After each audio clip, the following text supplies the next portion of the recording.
Greetings. It's been a few days since I last made a video, and there's a reason for that, and all I can say is sort of wow, I really know absolutely nothing. Let's just say I've been given a guided tour. I'm going to call it the Eye of Horus. The Eye of Horus. Not for any other reason, but just for illustration purposes. I mean, they're just man-made labels. You can call it the Eye of Ra. It doesn't matter. It's all about perspectives on things anyway. So yes, it looks, because we have this external and an internal world. So therefore you have a positive and a negative aspect. Pretty much anything in the external world, I would say everything in the external world, is a twisted reflection of the internal. So the Eye of Horus, so it looks like the Eye of Horus. When you're looking externally with the two eyes into this physical realm, it does look horrific, yes. No two ways about it. It's by design, it's meant to. But it's also the Eye of Hours. I've been spending several days processing things to put it together in this video, but as usual, just more and more comes. But it's beautiful the way this unfolds, so bear with me. This is going to go all over the place. I don't have a script, it's just as the thoughts come back to me with this. So, let's start with a often quoted biblical quote. No one sees the Father except through the Son. Only the Son sees the Father.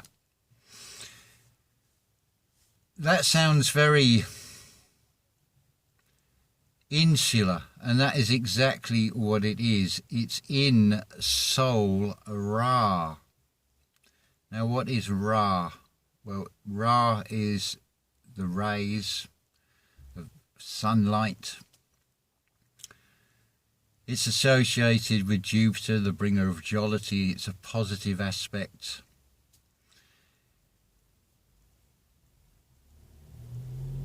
You can describe it with a common theme as Father, Son and Holy Ghost, spirit, organic and intellect, the soul.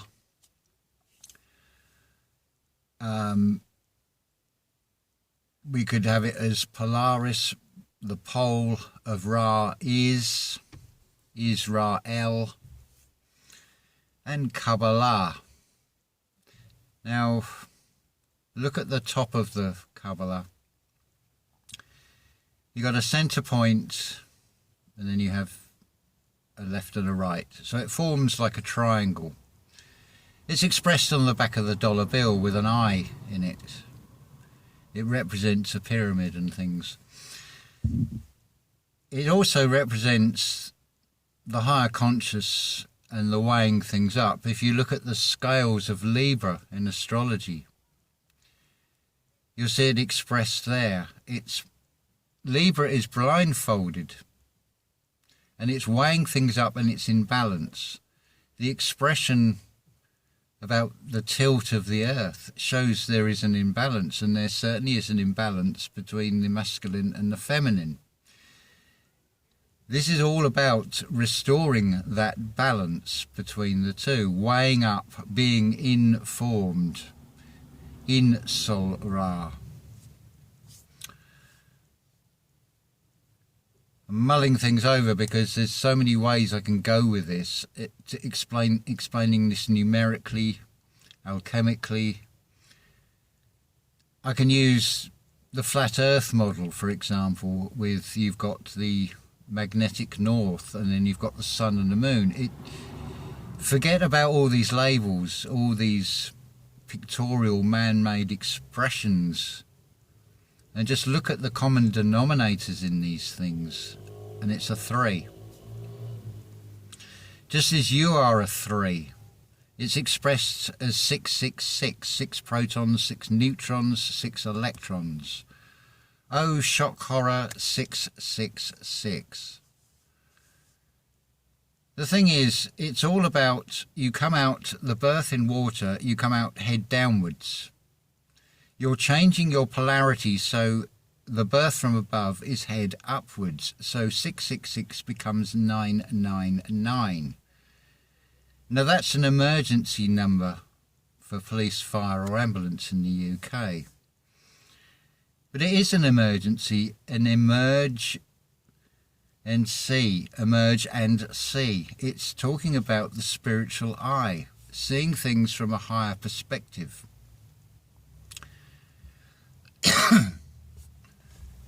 This is expressed as a spiritual war.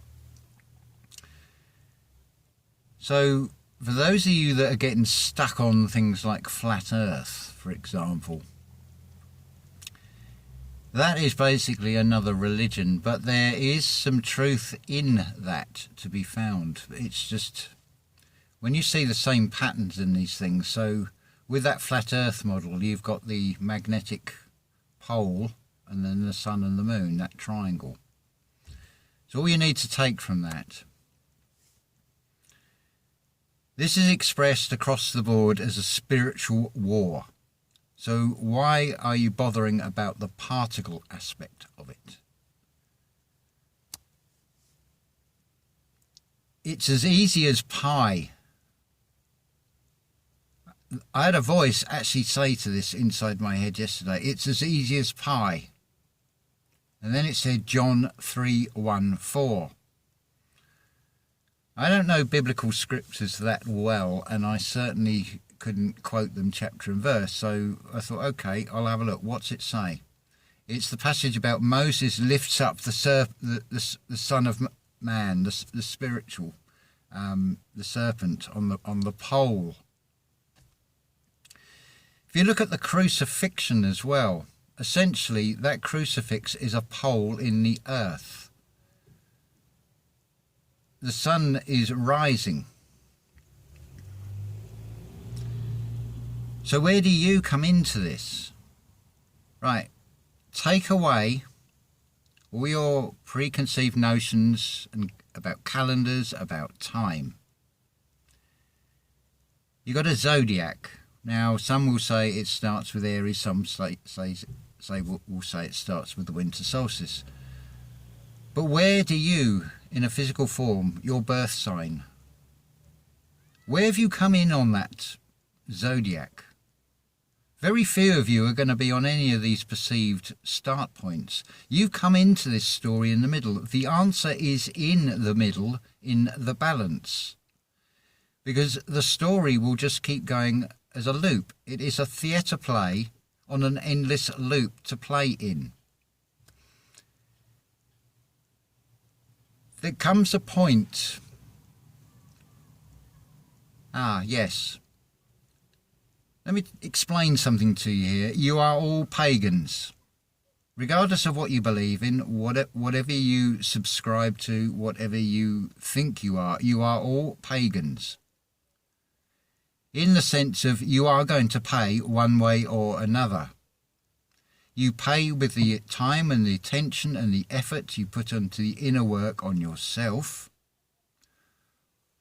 or the consequences of being lazy or can't be bothered or being distracted by external fears. That could cost you a lot more spiritually, because this is a spiritual war.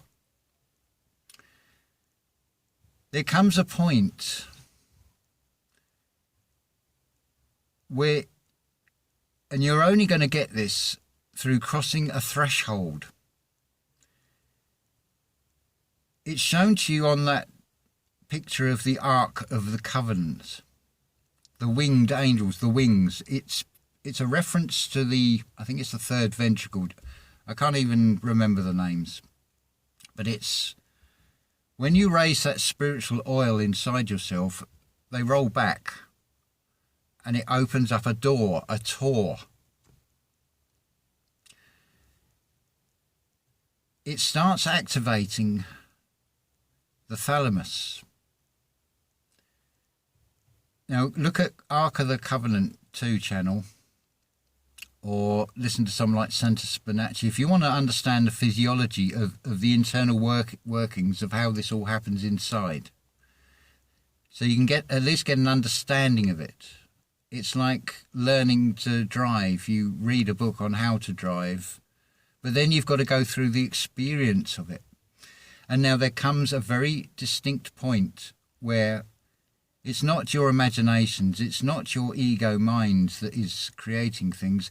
There are things that come into your mind that are just wow. Now I spoke about in meditation going into like the eye of a storm. You're sitting in the center of a lighthouse. Now this external world, and this is the basis of where this order out of chaos comes from. When you're sitting in the eye of that storm, that chaos is not chaos. That chaos, I'm going to give you a few sort of ideas here, but you'll only get this through experience. You'll see different things, or maybe some of the same. You might be hang gliding. You might be drinking coffee with friends in a Parisian cafe, sitting outside or something. You'll be doing a ceremonial journey with a shaman in South America, and you'll be watching a sunset. You'll be reading a book. Whatever. But the thing is, it'll all happen at the same time. The whole concept of we are one is far greater because the aspect of the me, this personality that is attached to this spirit, there's other versions, there's higher versions. This synchronized thoughts, these shooting stars and different things, that's other versions of you, helping you, guiding you. To put it in a way Neville Goddard would explain it, about being, we're all individual cells. See, you are in a prison. You can check out any time you like, but you can never leave. You are in a prison cell, as it were. You are a cell of the body of the Creator. You may sit, just hypothetically, you may sit just somewhere here. The ones that resonate most with you will be a neighbouring cell, the flower of life pattern. You all have a role to play. You all have a part to play. You are all part of this embodiment. This is just so fantastically, just wow.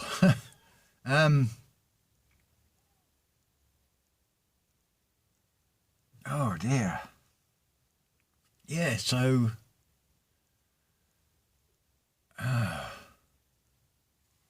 there's so much more I want to say. Emotional wave. It's a flood. It's an outward expression of a flood. It's a cleansing. Oh, there's so much. What else was there? Yes. So expressions like the three. Jesus is crucified with two robbers, past and present. They're illusions. Everything in this external reality is illusion. Look at the current sea. It's not backed with gold. It's magicked out of thin air. It has no substance behind it. The legal fiction, the thing on that birth and death certificate. Look at the wording on the top. It is a birth and death certificate. But the death certificate only says death certificates because that is a dead cert. And it also says on the bottom in block capital letters, not to be used as proof of ID. It's fraud. It's another illusion. And wherever you look in the external world, that is all you're going to find. CGI, green screen. L is the demiurge. It's seeing things from a human perspective in the physical, the material. It's a hive mind. It's trying to hive off one of those sixes so you don't become the full expression. What you really are, when it comes right down to it, the Creator is all-loving. It left nothing for itself to express itself. How can something that is quantum express itself in a singular form? Because it is every form. How can you embody that and see it physically when it is beyond the physical? So these personalities, that's the L, the ego mind, that it's like in the Garden of Eden. Who said you were naked? Now imagine you're walking across a public park. There's no trees, nowhere for you to hide. Suddenly you've got no clothes on. How do you feel? You are now very self-conscious. You are conscious of what other people are going to look and see in you. And you've become self-conscious. The L part is now leading you off, trying to hide. It's feeling fear. It's the same as demons. They don't all have a physical form because you create those in your mind by what you feel. From stories you are told, take no thought except your own. Your own thought is from this active thalamus, this rising of this spiritual energy.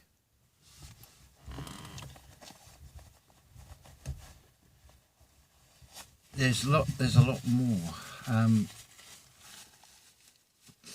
So another passage, a biblical passage, the Word was made flesh. Think also, if we are an embodiment, it might be just a passing comment. Somebody says something in a video. Adrian Elise said about letting go. Another way of saying letting go is shedding. Look how the external has turned that into something to be fearful of.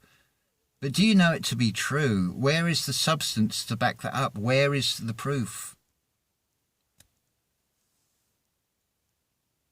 This external world is just in reverse. It's no different from I think it's was it the Aztec or the Mayan clock? You've got the great year. One's going one way. It expresses precession with the zodiac going backwards, counterclockwise, as it were. It's wheels within wheels. So sitting in the eye of the storm.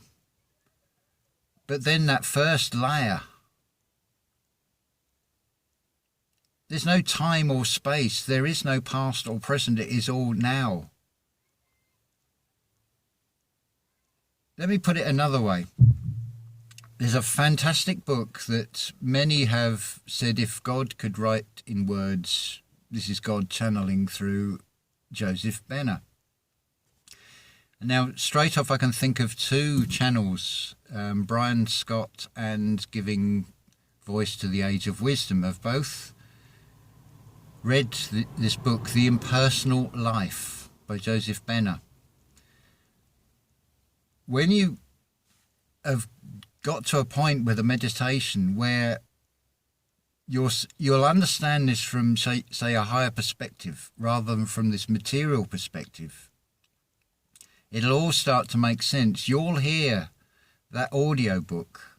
There's probably other channels. So find a voice that you like. I'm not going to say one channel is better than another. If they're reading the book and reading it word for word, just go with the one that resonates best for you. You may like a sound of one voice more than another. Personal preference. There are many pathways to God, as it were. I'll come on to that in a minute. That's the other bit I wanted to talk about. See, boom, the thoughts flow. Go with the flow. So you'll get to a point where you'll be able to say, when you hear those words of that book, that you'll know that you wrote that. It's your own higher conscious talking to you through another medium. The Word was made flesh. The physical embodiment in this particular case was through a personality called Joseph Benner, who the word was made flesh is then spoken by either Brian Scott or Barry on giving voice to the Age of Wisdom. See how beautiful this is. And it can be just an odd word. It sparks something and bang. But there's also that inner voice that you'll just start experiencing things that are very difficult to put into words. The whole idea of being in multiple places at once in this reality. I, for one, do not like large crowds where everybody seems to be talking at once and it's like, oh, I can't take all this energy. But in the spiritual, it's the opposite. You can be drinking coffee, you can be on that hang glider, you can be up Mount Everest or whatever, all at the same time. They're all other aspects of you that forms the greater you, which ultimately becomes the all one again. Let me offer you a mental exercise here. I'd like you to close your eyes. Just be sitting so fairly comfortable. Just close your eyes. Now in your mind's eye, I want you to picture a dot.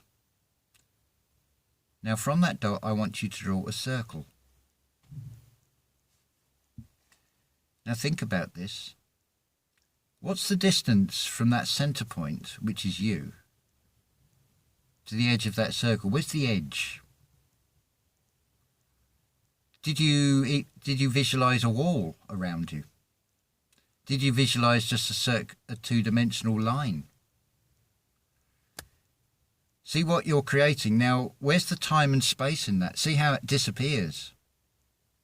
And you've created something in your mind. Or I've suggested something. Whether you do it is entirely up to you. It's just a sort of mental exercise. So going back to the expression of three, the Kabbalah, a nice easy way to remember this, because the answers are always simple. The Ka is the spiritual in Egyptian. The Ba, I believe, is the body, and I can't remember the La part. But the Ka, the thing that gets you from A to B, let's take that away. You're left with Ba, herd mentality, and the chorus of La, the Ba-La, the Baal.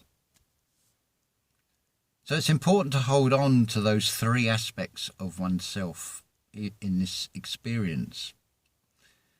Now the Ka, the thing that gets you from one place to another, is obviously going to need a road.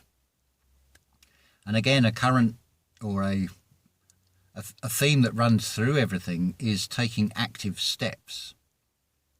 It's not about going out and being good in the world and helping Granny across the road. We're talking about in the spiritual and the metaphysical, the doing for you part here. What's the train of thought? Where was I? It'll come back in a minute.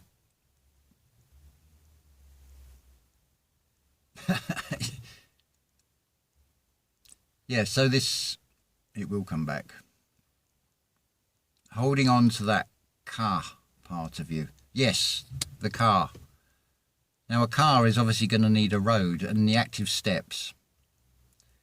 So you could express the steps that you're taking to be a path, a pathway. Now, what about your neural pathways?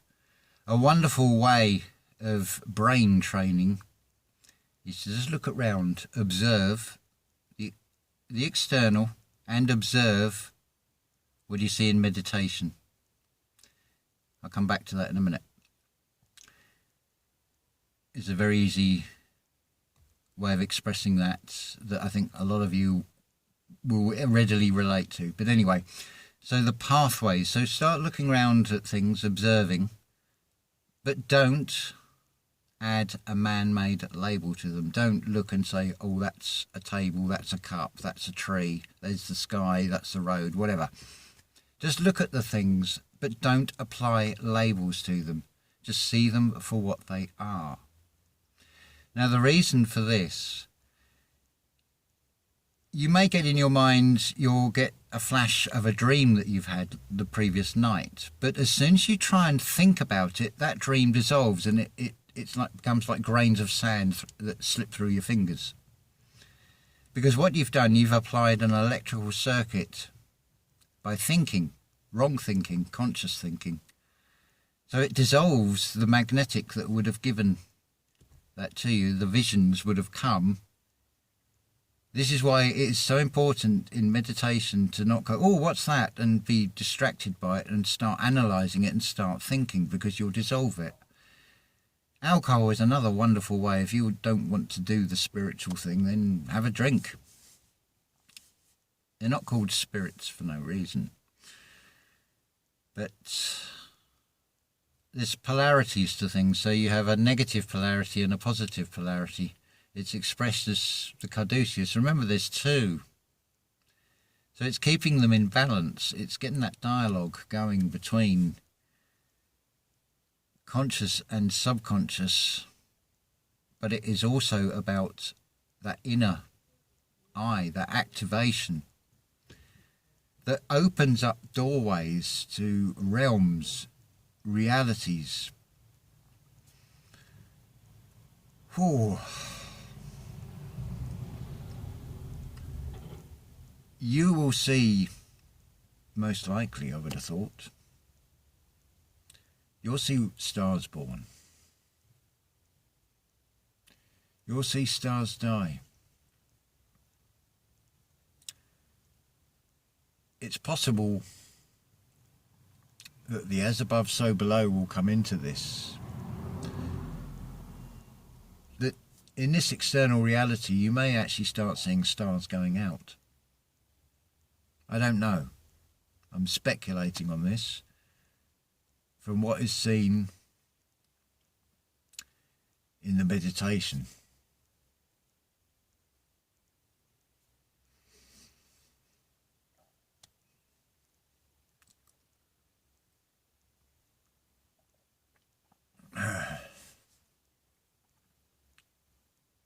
Yeah.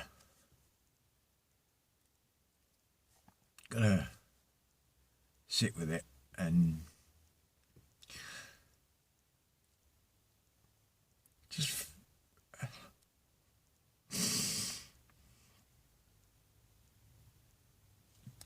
just feel it, embrace it, because as sure as anything, the sun will always keep coming round. Night time will lead to day. It's yin and yang. There's always a balance. But it's restoring that balance. There is a lot of darkness in this external world, so all we have to do is bring the light into the world. It's not something external. It is something internal. And it's bloody awesome power. But it's only awesome power if you're going to use it in the right way. I don't know how to use it. It's like learning to drive. You've got to learn to control it. It's like the ego is like a dog. If you let it off the lead, it's going to run riot. You've got to keep it on a tight rein so it serves you, not leading the way. See how this reality is so backwards, being led by the conscious ego, self-serving, chasing illusionary monetary wealth, for example, which is just ridiculous. You can't take it with you. Ask Tutankhamun, even in that story, regardless of whether it's true or not. You come into this world with nothing, you go out with nothing, but it's still a thing. But do yourself the biggest favour you can and go towards leading this impersonal life and allowing the Creator to express through you, rather than you thinking you know better. We've all done it. No one says it's easy, but it's no different from when you had that thought of you wanted to do like your big brother or your parents and be able to open that door and go out of that room and look what's the other side of that door. That is exactly what you're doing with this meditation. It's what you're all seeking. No matter where you're trying to seek it. That's all part of the intuition, as it were, that first you go seeking. But the problem is this external reality will do everything to get you to look over there and over here and know it's over there. It's always the last place you look, and it's within. It's intuition. That is where you'll find it. Anyway, we've gone on far too long. But yeah, that is my experience, and I feel is the best way is to do that inner work. Find the keys and it all will be given to you. You'll see it, you'll feel it, you'll experience it. I can't put it into words to even do it justice. But you'll see the beauty in the outside. You see, when you're looking for pearls, you've got to wade through a hell of a lot of shit. Now, this is readily apparent in the external world. You will come across people and you'll recognise that energy signature that you'll know that you don't have to say a word. You'll just know, just from a look, that they know all this bullshit that's been thrust upon humanity at the moment is just an illusion.